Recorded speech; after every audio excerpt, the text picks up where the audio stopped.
నేను మాట చదువుదాం.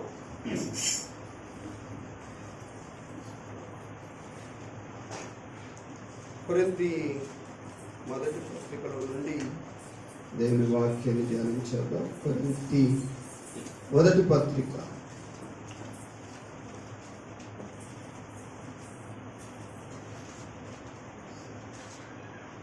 కొరింథీ మొదటి పత్రికలో 16వ అధ్యాయం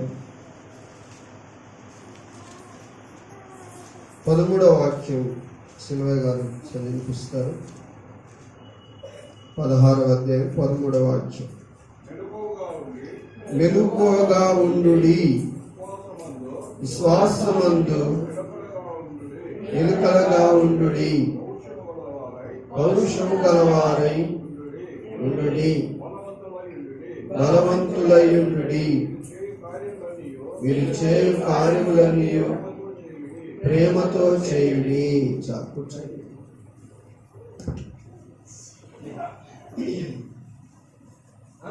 కొద్దిగా స్థలము జరగండి, లైన్లో కూర్చోండి.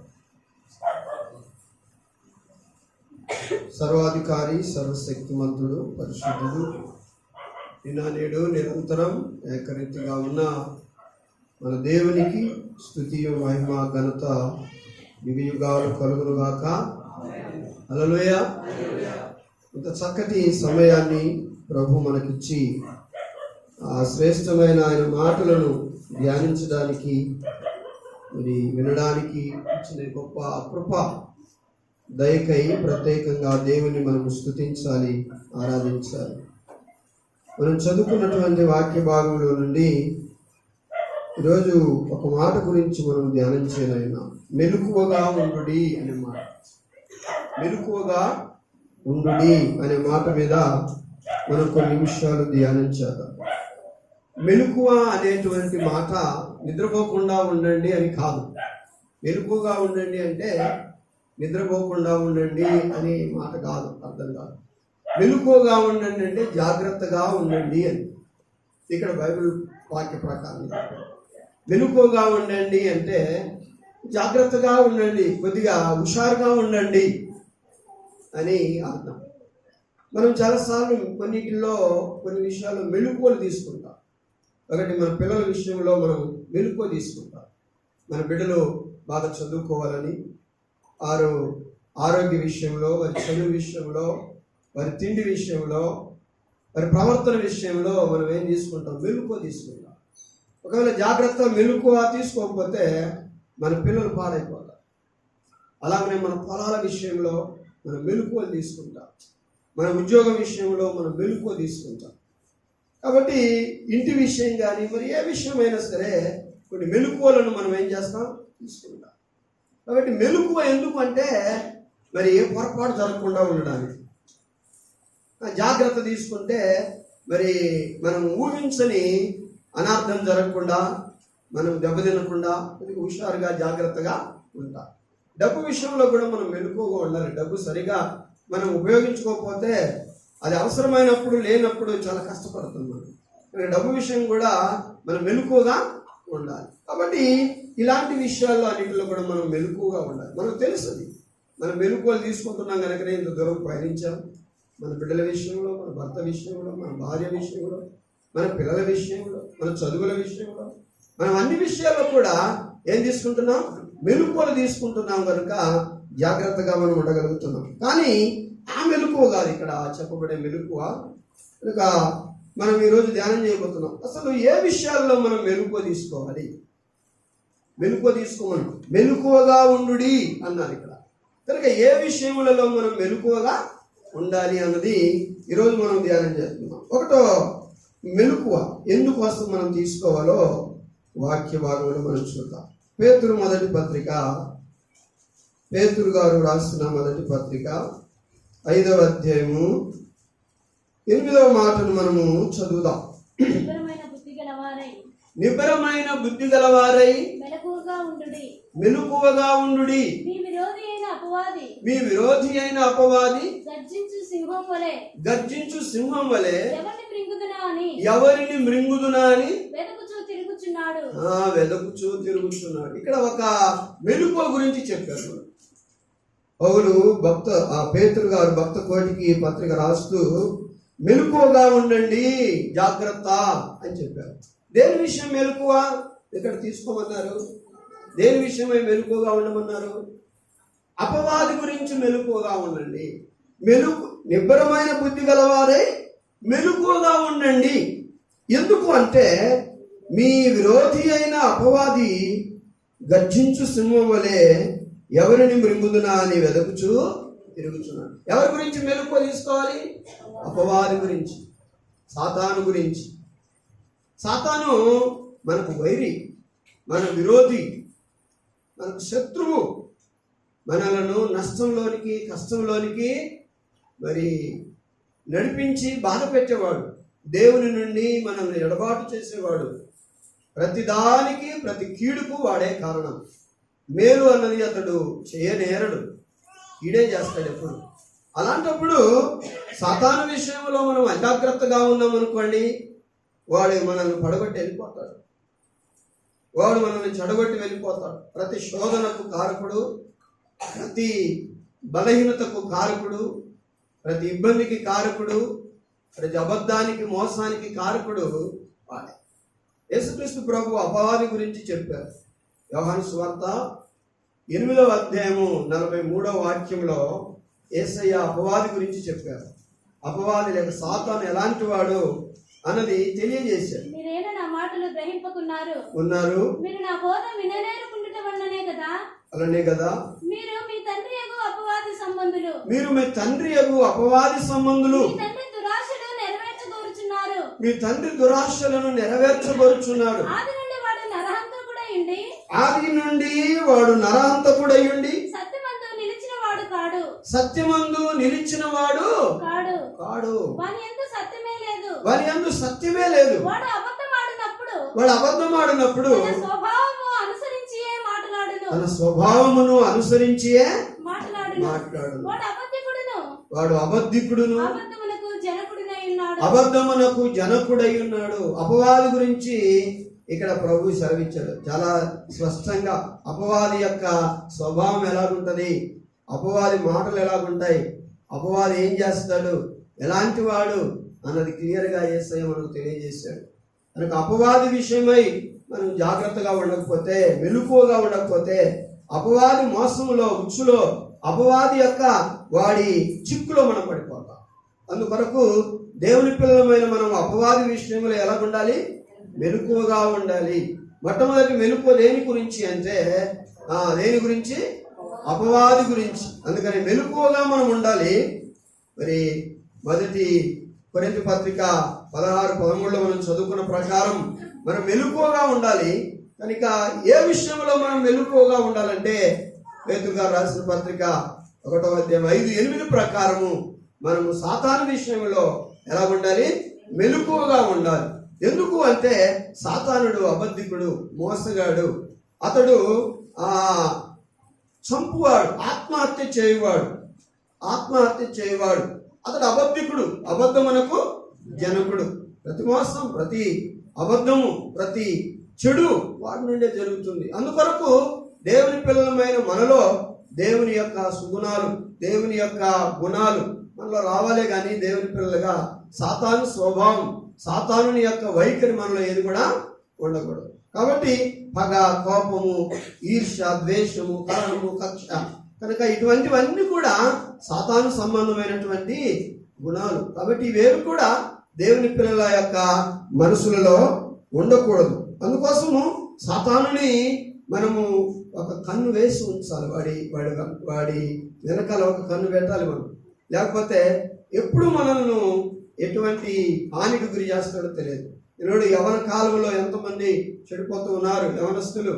కాబట్టి యవనస్తులు ఈరోజు చెడిపోవడానికి కారణం ఏంటి? పెద్దలైన వారు చెడిపోవడానికి కారణం ఏంటి? డబ్బు విషయంలో మోసపోవడానికి కారణం ఏంటి? కనుక ప్రతి ఒక్క మోసంలో పడిపోవడానికి కారణం ఏంటంటే అపవాదే. కాబట్టి అపవాది విషయమై మనం జాగ్రత్త తీసుకుంటేనే తప్ప అపవాదిని ఆ యొక్క ఉచ్చు నుండి మనం తప్పించుకోలేం. అందుకనే అపవాదిని గురించి ప్రభు పేతురు గారు 9వ మాటలో కూడా అంటున్నారు, లోకమందు ఉన్న మీ సహోదరుల యందు ఈ విధమైన శ్రమలే నెరవేరుచున్నవి గనుక అంటారు. లోకమందున్న మీ సహోదరుల యందు ఈ విధమైన శ్రమలే నెరవేరుచున్నవి కనుక శ్రమ పెడుతున్నాడు అపవాది. ప్రతి ఒక్కరిని కూడా ఇబ్బందులకు గురి చేస్తున్నాడు. కనుక ఇబ్బందులకు, శ్రమలకు, బాధలకు గురి చేస్తున్నటువంటి అపవాదిని మనం ఏం చేయాలి? ఎదిరించాలి, జయించాలి, ఓడించాలి. కాబట్టి అలాగైతే ఏం చేయాలి? కనుక అపవాది పట్ల మనం మెలకువగా ఉండాలి అంటే ఏం చేయాలి? ఎలాగా మెలకువగా ఉండంటే ఊరికి చూస్తూ ఉండండి, జాగ్రత్తగా ఉండండి అని కాదు. కానీ ఇక్కడ మెలకువగా ఉండంటే వాడిని ఓడించాలి, మీరు వాడిని జయించాలి. కనుక వాడిని పతనం చేయాలి. వాడు మీ జోలికి రాకుండాన్నట్లు మీరు జాగ్రత్తలు తీసుకోవాలని దేవుడు ఇక్కడ తన దాసుని ద్వారా హెచ్చరిస్తున్నాడు. కనుక 9వ మాటలోనే మనం చదువుతాం, లోకమందున్న మీ సహోదరుల యందు ఈ విధమైన శ్రమలే నెరవేరుచున్నవని ఎరిగి విశ్వాసమందు స్థిరులై వారిని ఎదిరించండి. ఈరోజు అపవాదిని ఎదిరించడానికి ఒక ఆయుధాన్ని దేవుడు మనకి ఇచ్చాడు, ఒక సాధనాన్ని దేవుడు మనకి ఇచ్చాడు. ఏంటది? విశ్వాసం. కనుక విశ్వాసమందు స్థిరులై, విశ్వాసములో నిలకడగా ఉండి, విశ్వాసాన్ని పోగొట్టుకోకుండా. ఈనాడు విశ్వాసం అనుకుంటున్నాం కానీ కొన్నిసార్లు మనము ప్రభువునందు 100% విశ్వాసం మనం ఉండలేదు. కాబట్టి అవిశ్వాసంలాగా ఉంటున్నాం. కనుక ప్రార్థన చేస్తాం, నమ్మము, ప్రభువుని అడుగుతాము, నమ్మము. కనుక కొన్ని విషయాల్లో దేవుడు ఏం చేస్తాడులేండి, అలాగా దేవుని మీద విశ్వాసం కలిగి మరి విశ్వాసాల భ్రష్టులమై మనము కొన్నిసార్లు విశ్వాసానికి దూరమైపోతున్నాం. కనుక విశ్వాసాన్ని పోగొట్టుకుంటున్నాం. కనుక విశ్వాసం లేని దుష్ట హృదయము మీలో ఎవరి అందైనను ఒకవేళ ఉండునేమో అని జాగ్రత్తగా చూసుకోండి అని హెబ్రీ పత్రికలో గ్రంథకర్త అంటున్నారు. చూడండి ఒకసారి హెబ్రీ పత్రికను తీయండి. హెబ్రీ పత్రికలో గ్రంథకర్త ఇలాగూ సెలవిస్తున్నాడు. కనుక 3వ అధ్యాయము 12వ వాక్యం చదువుదాం. సహోదరులారా, జీవము గల దేవుని విడిచిపోవునట్టి విశ్వాసము లేని దుష్ట హృదయము మీలో ఎవని అందైనను ఒకవేళ ఉండునేమో అని జాగ్రత్తగా చూసుకోండి. ఏమి లేకుండా మీ హృదయం ఖాళీగా ఉంటుందో, విశ్వాసం లేని హృదయంగా మీ హృదయం ఉంటుందేమో. దేవుని మీద విశ్వాసము పోగొట్టుకోకండి. దేవునిని నమ్మండి, దేవుడిని చివరి వరకు నమ్మండి. మీకు నాకు మేలు చేయడానికి ఒక క్షణం ఆయనకు చాలు, మిమ్మల్ని నన్ను ఆదరించడానికి ఒక క్షణం చాలు. ఈ లోకంలో దేవుని మీదే మనకు విశ్వాసం లేకపోతే, దేవుణ్ణి మనం నమ్మకపోతే, మన కష్టాలలో, కన్నీళ్ళలో, బాధలలో, రోగాలలో మనం ఎవరి మీద ఆధారపడాలి? దేవుడు మంచి ప్లాన్లు ఇవ్వగలిగిన వాడు, ఆలోచనలు ఇవ్వగలిగిన వాడు. దేవుడు నీ అపజయాన్ని జయంగా మార్చేవాడు. దేవుడు నీ కష్టాన్ని సుఖంగా మార్చేవాడు. దేవుడు నీ కన్నీటిని తుడిచేవాడు. అటువంటి దేవుని మీదనే నీకు శ్వాసం లేనప్పుడు మరి నీవు ఏదైనా సమస్యను ఎదుర్కొనేటప్పుడు ఎవరికి చెప్తావు? అబ్బాయి పడిపోయాడంటే ఏడ్చుకుంటూ పరిగెత్తుకుని వచ్చి వాళ్ళ అమ్మను కౌగలించుకుంటాడు. ఎందుకంటే వాళ్ళ అమ్మనే వేరే వాళ్ళ దగ్గరికి ఎందుకు వెళ్ళాడు, వాళ్ళ అమ్మ దగ్గరికి ఎందుకు వెళ్తాడంటే వాళ్ళ అమ్మ దగ్గరికి వెళ్ళాడంటే ఆమె ఎత్తుకొని వాడి యొక్క బాధను నివారించి వాడిని హత్తుకొని వాడిని ఓదారుస్తుంది. అలాగనే ఈరోజు దేవుడు కష్టాల్లో, కన్నీళ్ళలో, రోగాల్లో, బాధల్లో, ఎవరికి చెప్పుకోవాలో తెలియనటువంటి సమస్యలలో ఉన్నప్పుడు మనం ప్రభు దగ్గరికి వెళ్ళినప్పుడు విశ్వాసం ద్వారా ప్రభు మనకు సహాయం చేసేవాడై ఉన్నాడు. కాబట్టి అటువంటి విశ్వాసాన్ని మనము కలిగి ఉండాలి. ఆ విశ్వాసంలో ఎలా ఉండాలట? స్థిరులమై ఉండాలి. అందుకనే జీవము గల దేవుని విడిచిపోవునట్టి విశ్వాసం లేని దుష్ట హృదయం మీలో ఎవని అందైనను ఒకవేళ ఉండునేమో అని జాగ్రత్తగా చూసుకోండి అని భక్తుడు తెలియజేస్తున్నాడు. కాబట్టి ఈరోజు అపవాదిని, ఈ మోసగాడిని, ఈ క్రూరుణ్ణి మనం ఎదిరించడానికి ఆదాము అవ్వలను మరణానికి నడిపించింది వీడే. కాబట్టి తినకూడదు అన్న చెట్టు పండును తినిపించి ఆ ప్రభు విషయంలో చచ్చేవారిలాగా చేసి దేవుని సహవాసం నుండి ఏదేని తోటలో నుండి ఏం చేశాడు? గెంటేపించాడు.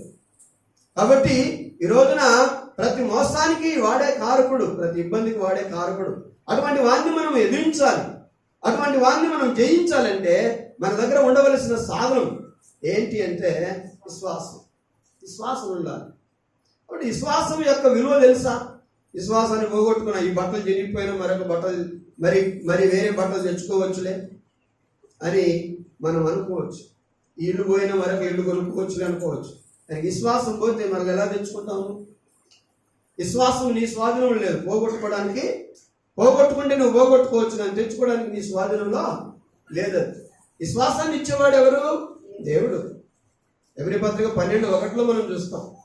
ఎబ్రీ పత్రిక 12:1 దేవుని యొక్క వాక్యం ఇలాగా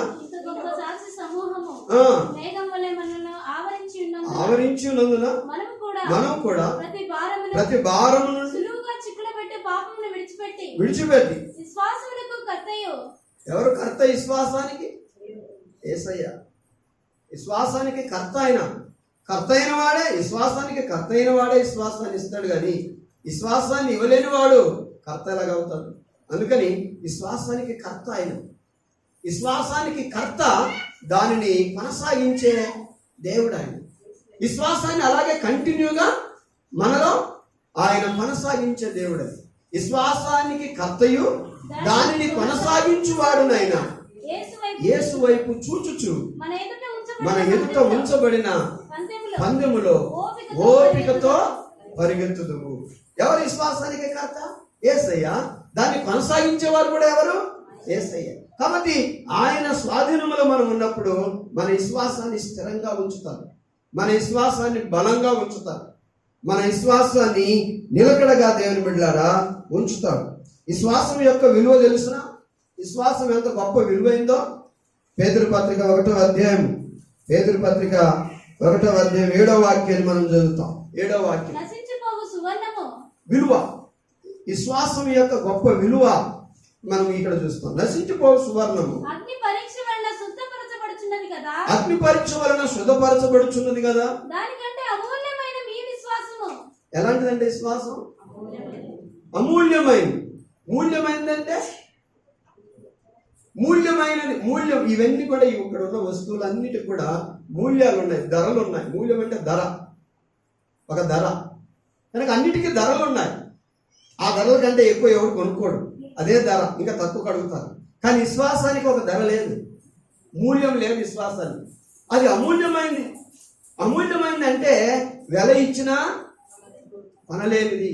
ఎంత వెల పెడతామన్నా సరే నువ్వు కొనలేనటువంటిది నీకు ఉన్న విశ్వాసం.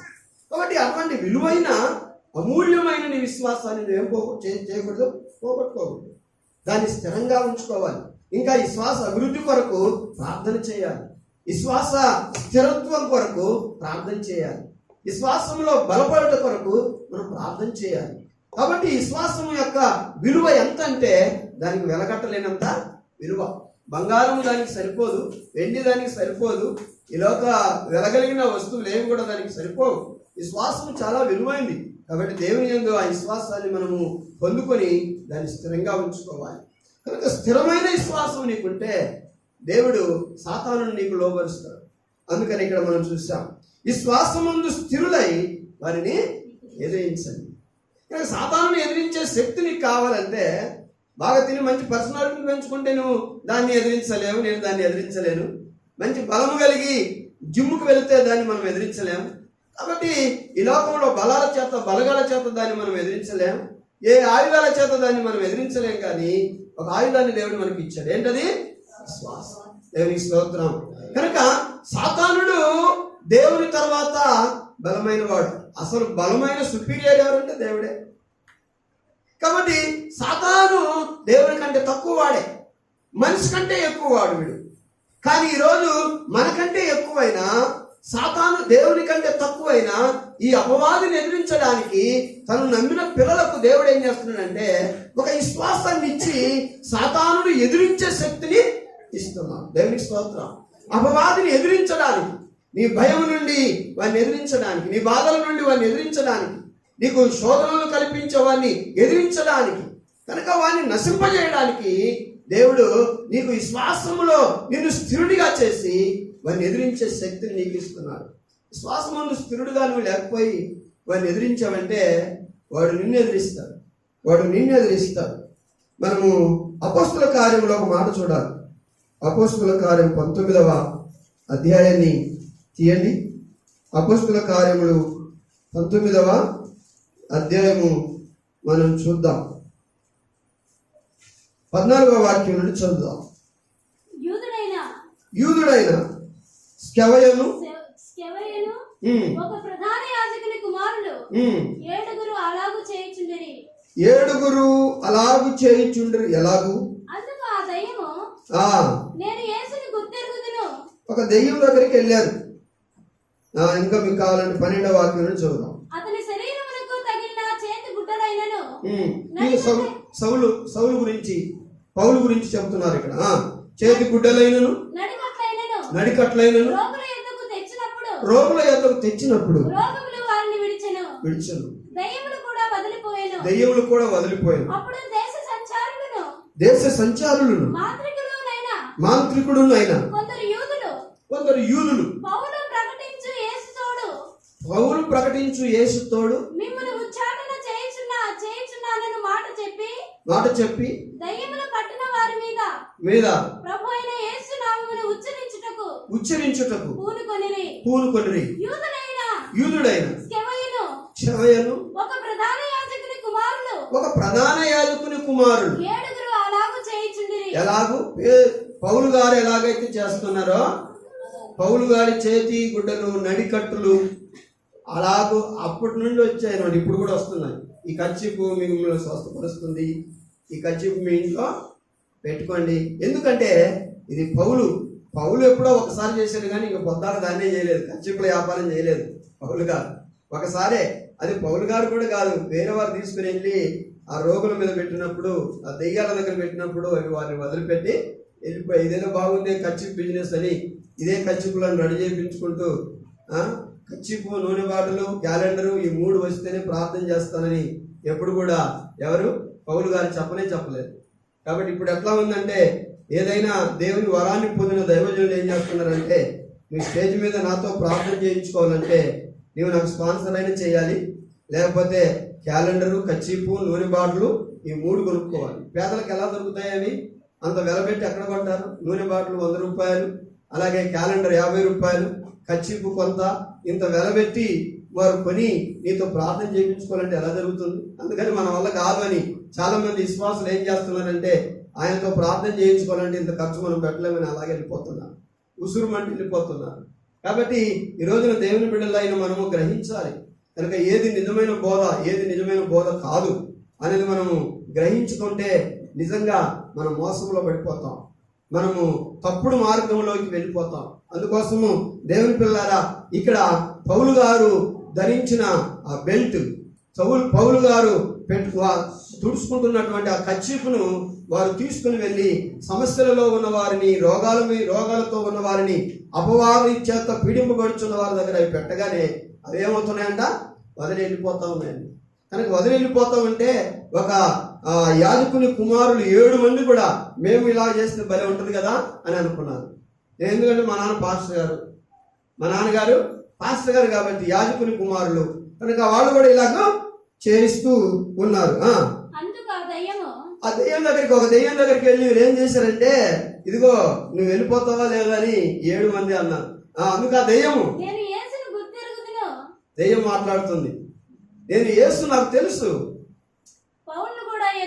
పౌలు గారు కూడా దైవజనుడైన పౌలు గారు కూడా నాకు తెలుసు, కానీ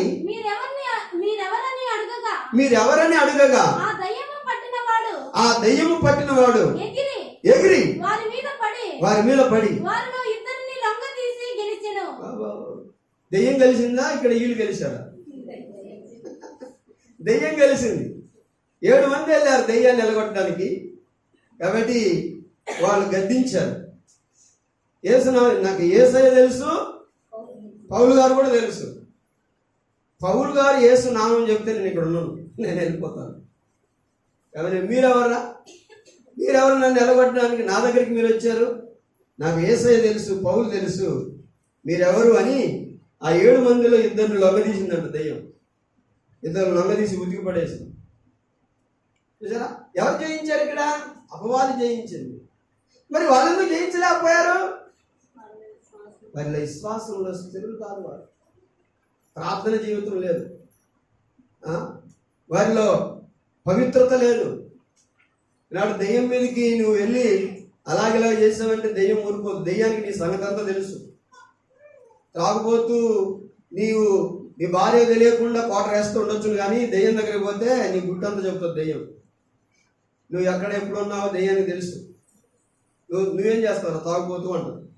నీ మర్యాద పోతుంది. అప్పుడు మర్యాద పోవటం కాదు, ఎగిరి తంతుంది అది. ఇక్కడ ఇళ్ళని తన్నేసింది. వారిలో వెళ్ళిపోతావా లేదా, వెళ్ళిపోతే మీరు వెళ్ళిపోతారా లేదా ఇక్కడ నుంచి అని వారిలో ఇద్దరిని లొంగదీసి గెలిచెను. బట్టలు మొత్తం లాగి పడేసేది, చించి పడేసింది. అందుకు వారు దిగంబరులై దెబ్బలు తగిలి వెళ్ళగొట్టడానికి వెళ్ళిన వారు దెయ్యం చేత వెళ్ళగొట్టబడ్డారు. దెయ్యాన్ని రోజు నువ్వు గెలవాలంటే, సాతాను నువ్వు గెలవాలంటే నువ్వు విశ్వాసం మందు ఎలా ఉండాలి? స్థిరుడుగా ఉండాలి. దేవునికి స్తోత్రం. విశ్వాసం మందు నువ్వు స్థిరుడుగా లేకపోతే ఏదో నామకార్థ భక్తి, ప్రార్థన చేయని భక్తి, పవిత్రంగా ఉండని భక్తి.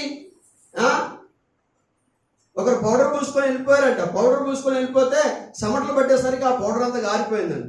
కాబట్టి ఈరోజు కారిపోయే భక్తి కాదు మనకు ఉండవలసింది.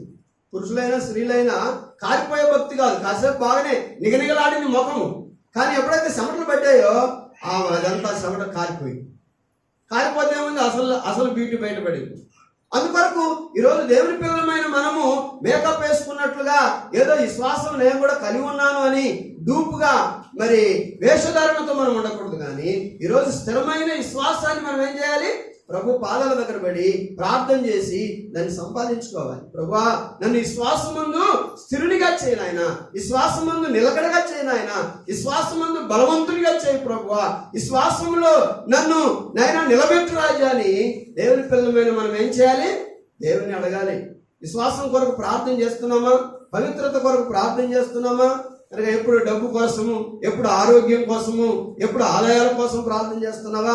లేకపోతే ఆత్మ సంబంధమైన వనరుల కొరకు మనం ప్రార్థన చేస్తున్నామా? విశ్వాసం కొరకు, పవిత్రత కొరకు, ప్రేమ కొరకు, పవిత్రత కొరకు మనం ఏం చేయాలి? ప్రార్థన చేయాలి. ప్రార్థన చేయకపోతే ఈ లోకంలో అపవాది నిన్ను లొంగ తీసుకుంటాడు. ఈ లోకంలో అపవాది నిన్ను జయించేస్తాడు. అపవాది దెబ్బ పడిందంటే నువ్వు లెగలేవు. చూసారా? ఇద్దరు బట్టలు లేని వారై దిగంబరులై అపవాది కొట్టిన దెబ్బకు వారు పారిపోయారు. వారు దాన్ని వెళ్ళగొట్టడానికి వచ్చారు, కానీ వీరెళ్ళిపోయారు. ఈరోజు దేవుని పిల్లలకు దేవుడు ఒక గొప్ప ఆయుధాన్ని ఇస్తున్నాడు. ఏంటి ఆయుధం అంటే? విశ్వాసం. కాబట్టి ఈరోజు మనలో జీవము కలిగిన దేవుని విడిచిపోయినటువంటి దుష్ట హృదయమైన విశ్వాసం లేని దుష్ట హృదయం మనలో ఉందే మనం చూసుకోవాలి. విశ్వాసం లేకపోతే, ఫెయిత్ లేకపోతే ఆయన మీద మనం ఏమి చేయలేము. అందుకొరకు ప్రభువు వాక్యం సెలవిస్తుంది, విశ్వాసమందు స్థిరులై ఏం చేయాలి? వారిని ఎదిరించండి. ఎవరు వాడు? అపవాదిని ఎదిరించండి, సాతానుని ఎదిరించండి. విశ్వాసమందు మీకు నిలకడ, స్థిరత్వము, కుదురు లేకపోతే వాడిని మీరు జయించలేరు. వాడు మీకు లోబడడు. మీకు వాడు లోబడాలి, మీకు వాడు భయపడాలి అంటే విశ్వాసమందు దేవుని పిల్లలైన వారు ఎలా ఉండాలి? స్థిరులై ఉండాలి, నిలకడగా ఉండాలి. విశ్వాసమందు నిలకడ, స్థిరత్వాన్ని మనం పోగొట్టుకుంటే దేవుని పిల్లరా మనం విశ్వాస భ్రష్టులం అవుతాం. వాడు మనలను ఓడిస్తాడు.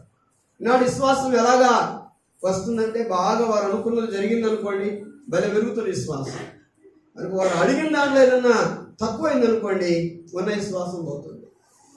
దేవుని విశ్వాసం ఈరోజు దేవుని పిల్లలు మనకు ఏదో మనం అడిగింది దొరకటం ద్వారా, మనకు కావలసింది ఆయన ఇచ్చుట ద్వారా మన విశ్వాసం పెరిగి, ఆయన ఇవ్వకపోతే మన విశ్వాసం తరిగే విశ్వాసులుగా మనము ఉండకూడదు.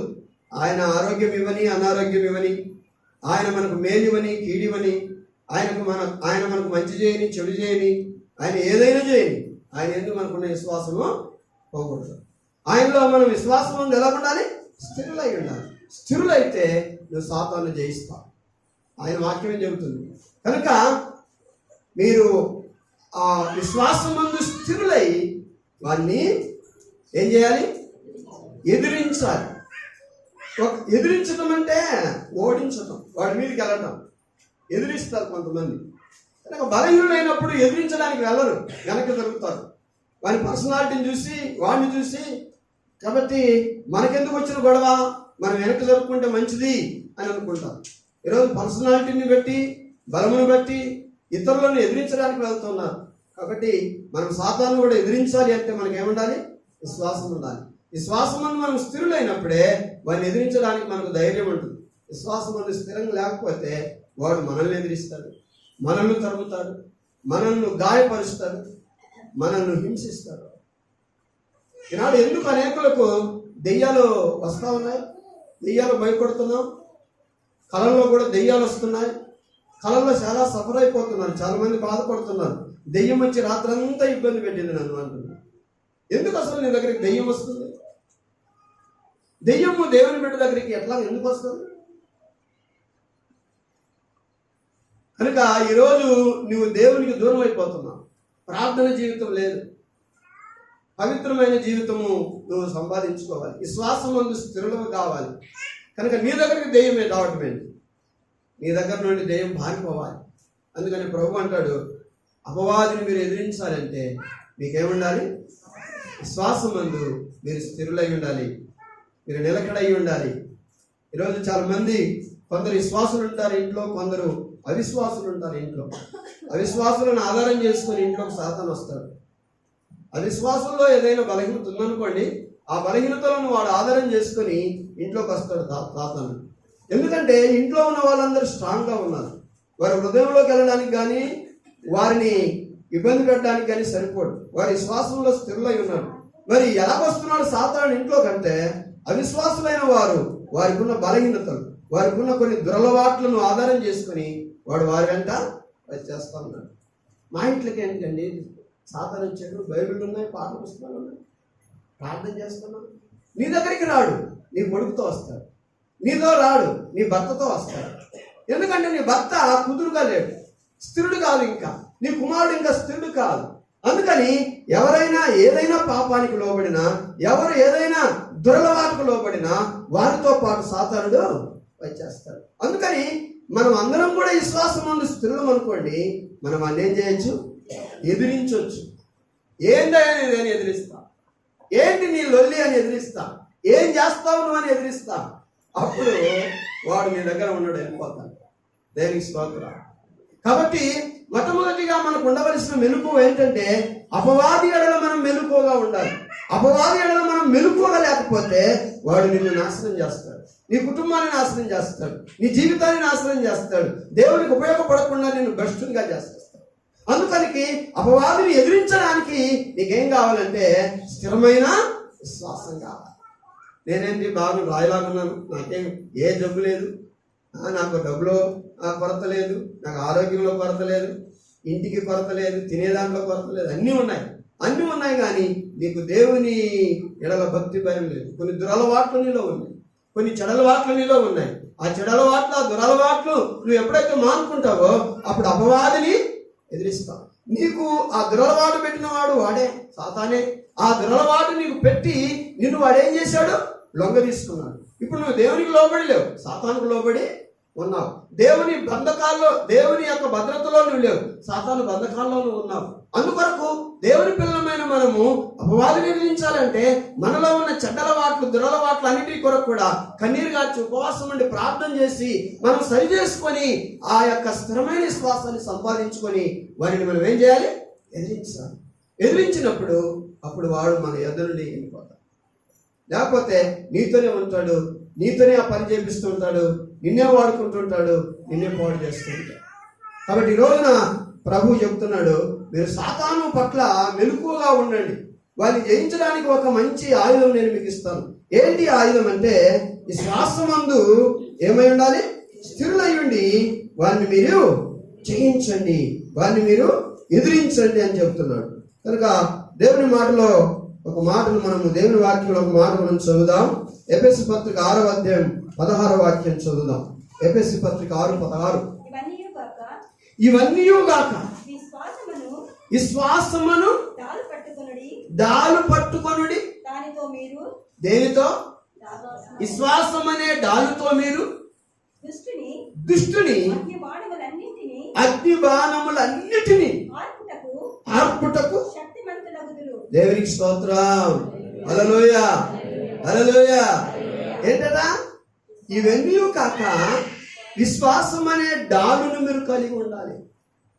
సిపాయి చేతిలో, సైనికుడి చేతిలో ఒక చేతిలో కత్తి, మరొక చేతిలో డాలు ఉంటుంది. కత్తితో తనకు ప్రమాదాన్ని చేయడానికి వచ్చుతున్న వాడిని చంపడానికి, డాలుతో అతను ప్రయోగిస్తున్న దెబ్బలన్నింటిని కూడా ఆపుకోవడానికి మరి సిపాయి చేతిలో 2 సాధనాలు ఉంటాయి. కాబట్టి మన చేతిలో కూడా ఏముండాలంట? డాలు ఉండాలంట. దేవుని స్తోత్రం. ఏ డాల్ ఇది? విశ్వాసం అనే డాల్. విశ్వాసం అనే డాలు మనకుంటే విశ్వాసం ముందు స్థిరులు కావాలి. అసలు విశ్వాసం అనేది ఏంటి అంటే మనకు డాలు. ఆ డాలు మన చేతిలో ఉంటే దుష్టుడు మన మీద, మన ఇంటి మీద, మన పిల్లల మీద, మన ఆస్తుల మీద, మన అంతస్తుల మీద ప్రయోగించే అగ్నిబాణములన్నిటినీ నిన్ను పతనం చేయాలి, నిన్ను పాడు చేయాలి, నిన్ను దెబ్బ కొట్టాలి, నిన్ను కృంగదీయాలి, నిన్ను నాశనం చేయాలని వాడు నీ మీద ఉపయోగిస్తున్న అగ్నిబాణములన్నిటిని కూడా నువ్వు ఎదిరించాలంటే విశ్వాసమైన డాలు ఉండాలి. విశ్వాసమైన డాలు నీకున్నప్పుడు ఆ విశ్వాసమైన డాలు ద్వారా దుష్టుడు నీ మీద ప్రయోగిస్తున్నా, నీ బిడ్డల మీద ప్రయోగిస్తున్నా, నీ కుటుంబంలో ప్రవేశిస్తున్న ప్రతి అగ్నిబాణమును నువ్వు ఆర్పుటకేమవుతారు?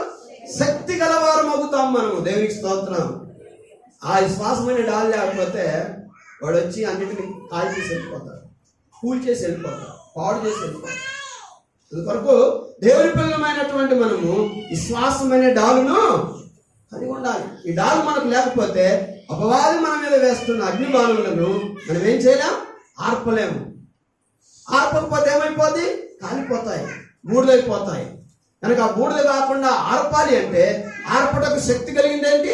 విశ్వాసం అనే డాలు. కనుక 2 నేను మీకు చూపించాను. ఒకటి, ఈ శ్వాసం ముందు మనం స్థిరంగా ఉండాలి. ఈ శ్వాసం అనే డాలును మనం పట్టుకోవాలి. అప్పుడు వాడిని మనం ఎదిరిస్తాము. వాడు మన మీద ప్రయోగించే ప్రతి ఒక్క సమస్యను మనం ఆర్పేస్తాం. వాడేం చేయలేడు, వాడు మన దగ్గర నుంచి వెళ్ళిపోతాం. అందుకోసము రెండవదిగా మనం ఏం చేయాలంటే విశ్వాసం అనే డాలు కలిగి ఉండాలి. మొదటిదిగా విశ్వాసమందు స్థిరులుగా ఉండాలి. ఈ 2 మన దగ్గర ఉన్నప్పుడు అపవాదిని మనం సునాయాసంగా ఏం చేస్తాం? వాడు ప్రయోగించే ప్రతి ప్రయోగాన్ని, ప్రతి ఒక్క ఆలోచనను బ్రేక్ చేస్తాం. దేవుడు మనకు ఆ శక్తిని ఇచ్చాడు. మన ప్రభువే రావాల్సిన పని లేదు. మన దగ్గరికి వచ్చి ఆ సాతాను తరిమేసి మనకు ఉపశమనం కలిగించవలసిన పని లేదు. ఆయన మనకు అధికారం ఇచ్చాడు. దేవుని స్తోత్రం. యేసుక్రీస్తు ప్రభు మనకేమిచ్చాడు? ఈ గేవ్ ఏ అథారిటీ. కాబట్టి ఆయన మనకు అధికారాన్ని ఇచ్చాడు. ఆ అధికారం చేత మనం ఏం చేయాలి? వాడిని ఎదిరించాలి. భయపడద్దు. సాతాన్ని అమ్మో దెయ్యం అంటే చాలా మందికి భయం వేస్తుంది. ఏదో పిల్లలు కూడా దెయ్యం అని భయపిస్తున్నారు పెద్దలు. కాబట్టి ఏం చేయదు. విశ్వాసమందు స్థిరులుగా మన బిడ్డలను పెంచాలి. యేసయ్య ఉన్నాడు మన దగ్గర, ప్రభు ఉన్నాడు మనతో. అదే మనల్ని చేయాలి. విశ్వాసమందు స్థిరులమై మరి ఆ విశ్వాసం అనే డాలును కలిగి మనం ఏం చేయాలి? వాడిని ఎదిరించాలి. రెండవ సాధనాన్ని నేను చూపిస్తాను మీకు. యాకోబు గారు రాసిన పత్రిక 4వ అధ్యాయం 7వ వాక్యం చూద్దాం. యాకోబు గారి పత్రిక 4:7. కాబట్టి దేవునికి లోబడి ఉండుడి, అపవాదిని ఎదిరించుడి,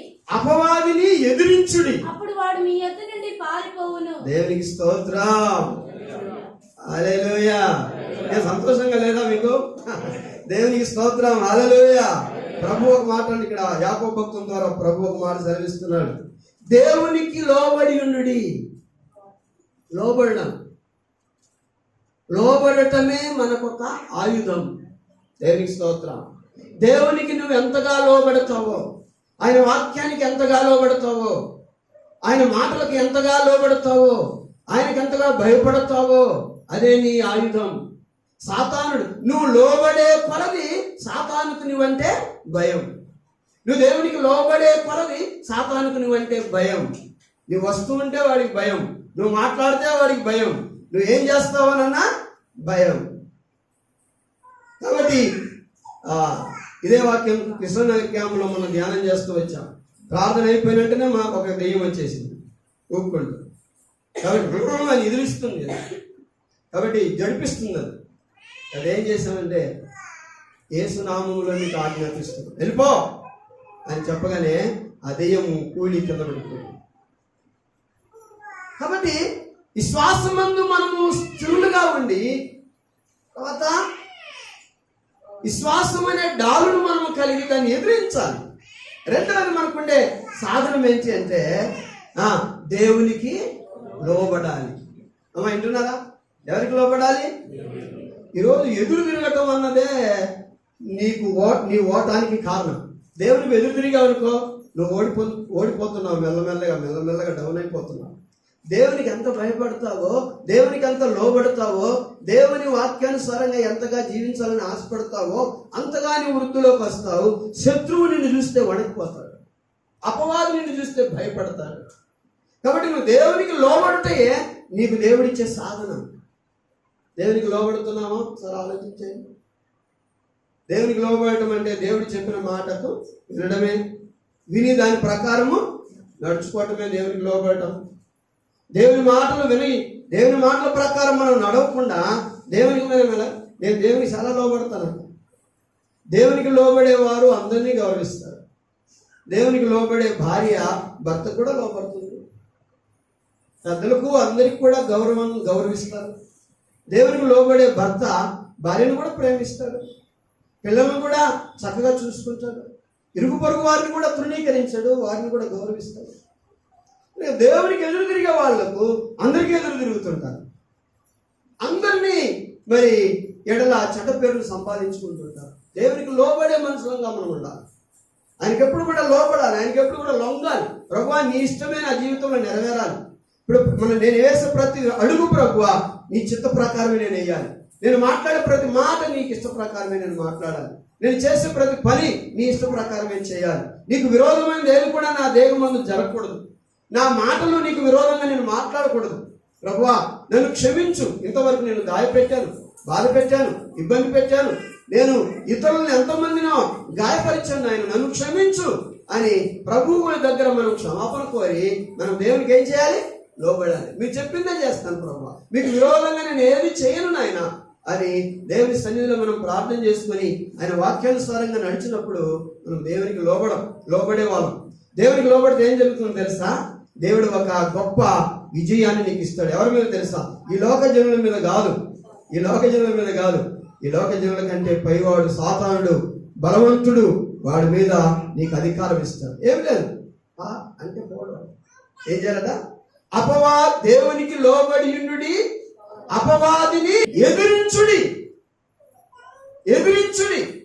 దేవునికి లోబడి అపవాదిని ఎదిరించుడి, అప్పుడు వాడు మీ వద్ద నుండి వెళ్ళబోడు. పారిపోవడం అంటే ఏంటంటే మన గద్దింపు, మన ఎదిరింపు వాడికి వణుకు పుట్టిస్తుంది. అందుకని ఏం చేస్తాడు? పారిపోతాడు. ఎవరు పారిపోతారండి?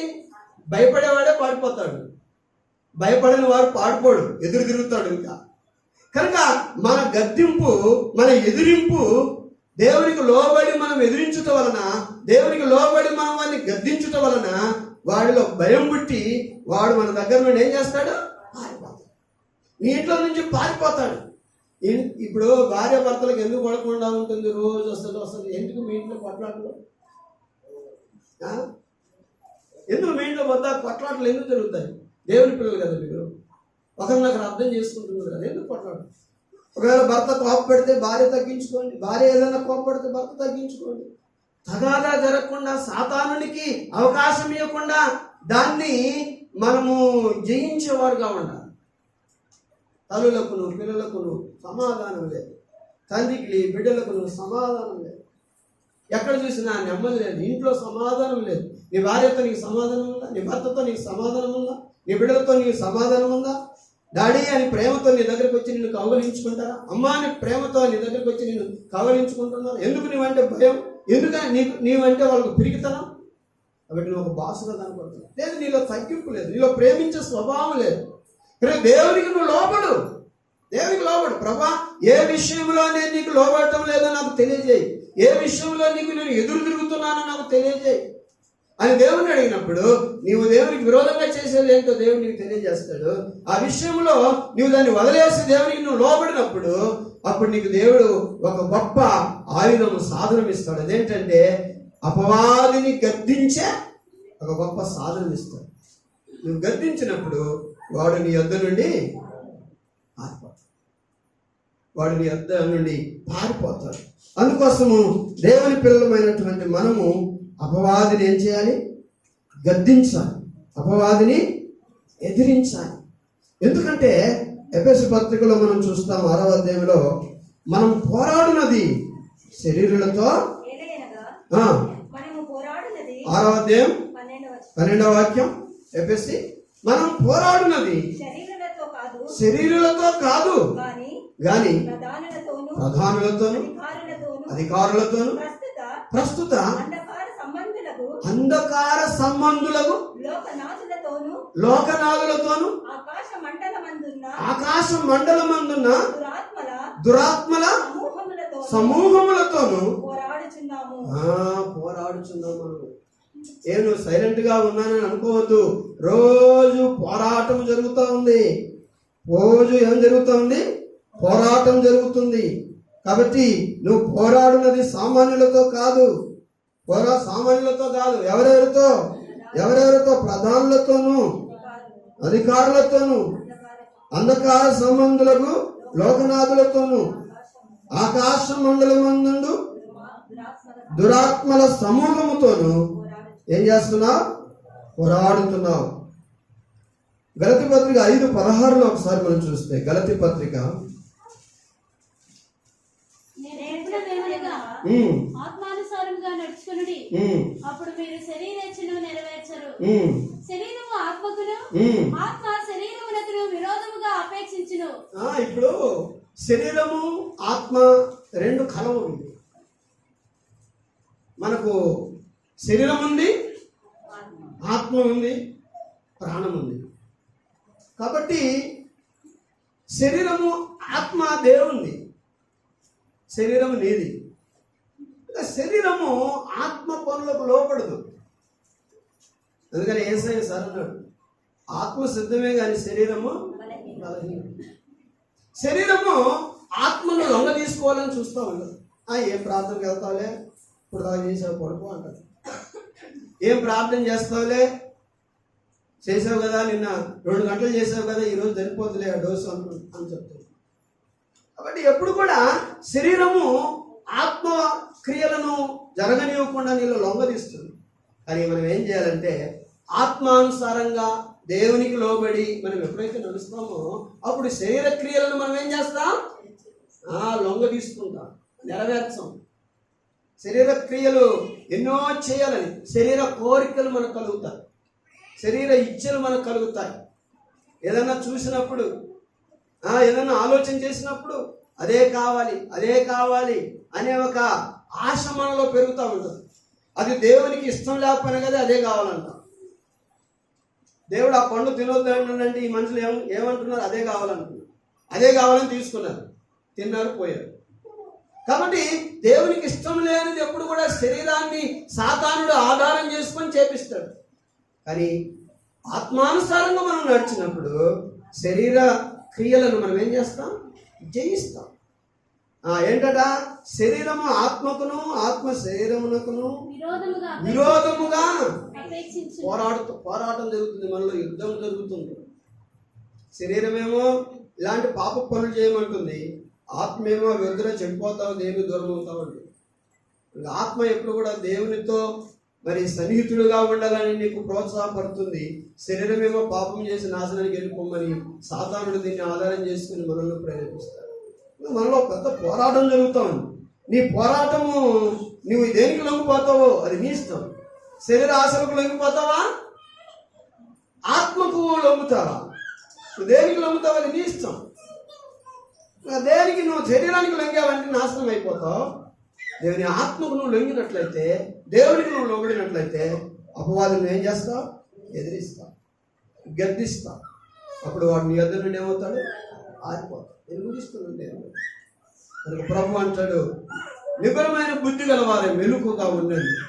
మీ విరోధి అయిన అపవాది గర్జించు సింహం వలె ఎవడిని మృంగులునా అని వెతుకుచు తిరుగుచున్నాడు. సాతాను నీ మీద నీ కుటుంబం మీద వస్తున్నాడు. నీ భర్తలో నుండి వస్తాడు సాతాను, నీ భార్యలో నుండి వస్తాడు, నీ పిల్లల్లో నుండి వస్తాడు. కాబట్టి సాతాను మన ఇంట్లోకి ప్రవేశించి మన భర్త ద్వారా కానీ, మన భార్య ద్వారా కానీ, మన పిల్లల ద్వారా కానీ మన కుటుంబాన్ని గలిబిలి చేసి, వీధులు పాలు చేసి నాశనం చేయకుండానట్లు వీడిని మనం ఏం చేయాలి చెప్పండి? మీ నాటుతో జయించాలి. ఏం చేయాలి? వీడిని జయించరా? ఏదో చూద్దామండి, మేము ప్రయత్నం చేయాలి. జయించాలి మనం వీడిని. కానీ ఎలా జయించాలి? విశ్వాసమందు స్థిరమై వాడిని మనము జయించాలి. తర్వాత విశ్వాసం అనే డాలును కలిగి వాడు మన మీద ప్రయోగించే అగ్ని బాణములన్నింటినీ కూడా ఆర్పేయాలి మనం. తర్వాత రెండవది ఏంటంటే, దేవునికి లోబడి అపవాదిని మనం ఏం చేయాలి? ఎదురించుడి. అప్పుడు వాడు మీ యొద్ద నుండి ఆరిపోతాడు. దేవుడు ఏం చేశాడంటే, సాతానును నీకు భయపడేలాగా చేశాడు దేవుడు. ఇంత గొప్ప దేవుడు తెలుసా? ఎవరికి భయపడదు లోకంలో? ఒక విశ్వాసకి భయపడుతుంది సాతాను. యేసు నామమును ఉపయోగించామంటే, విశ్వాసం ముందు స్థిరులయ్యారంటే, దేవునికి లోపడ్డారంటే మీకు సాతానుడు ఏం చేస్తాడు? వణుకుతాడు. నేను వెళ్ళిపోతాను. ఉండు, ఈ పూట ఉండు, మంచి వండి పెడతాను. నేను వెళ్ళిపోతాను. కాబట్టి భయపడి మీ ఇల్లును వదిలిపెట్టి, మీ పొలాన్ని వదిలిపెట్టి, మీ సంతానాన్ని వదిలిపెట్టి, మీ యొక్క సమస్యలు, మీ ప్రాపర్టీ మీద ఎలాగ వాడు పని చేస్తున్నాడో వాటన్నిటిని కూడా వదిలిపెట్టి ఏం చేస్తాడో? వెళ్ళిపోతాడు. లేకపోతే 10 దాంట్లో దెబ్బ పడుతున్నాడు. ఈరోజు దేవుని ముందు మోకాళ్ళు ఉంచు, ప్రార్థన చేయి. ప్రభువా, సాతాను నేను జయించే శక్తి నాకు విశ్వాసమందు నన్ను స్థిరునిగా చేయి. నేను నీకు లోబడతాను ప్రభు, వారిని ఎదిరించే కృప దయచేయమని సాతాను పట్ల మెలకువగా ఉండి మనం జీవించినట్లు దేవుడికి సహాయం చేయాలి. ఆమేన్.